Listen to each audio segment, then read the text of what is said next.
Hello hi नमस्ते प्रणाम। YouTube channel पे आप लोगों का स्वागत करती हूँ। मैं हूँ आप लोग की सुनीता सिंह। हाँ दोस्तों, आज एक नाच गीत लेके आए हैं, चुटकुला नाच गीत। जैसा लगेगा कमेंट में ज़रूर बताइएगा। दोस्तों आज थोड़ा तबीयत नहीं सही है, लेकिन वीडियो बनाना पड़ा है, क्या करें, कोई वीडियो नहीं है इसलिए। धोखेबाजी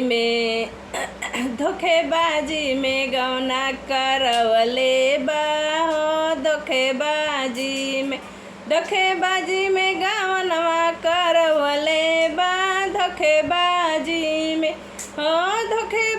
में गौनवा करवले बा। धोखेबाजी में हमसे कहला घरवा माई बहिनिया।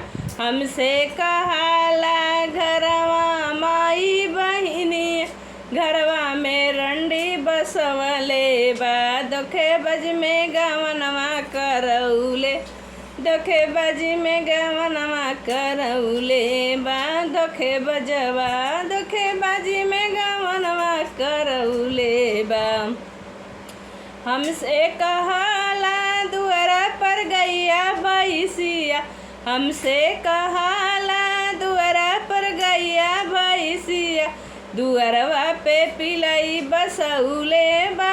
धोखेबाज में गवनवा करौले बा। धोखेबाजवा गवनवा करौले बा। हमसे कहला हमारे बारी बगीचा। हमसे कहला हमारे बारी बगीचा। दुआरवा पे जंगल बिछौले बा। दुआरवा पे जंगल लगौले बा। धोखेबाज में गवनवा करौले बा। धोखेबाज में गवनवा करौले बा। हमसे कहला हमारे नाराई नारा। हमसे कहला दुआरवा पे गड्ढा खोदौले बा। धोखेबाज में गवनवा करौले।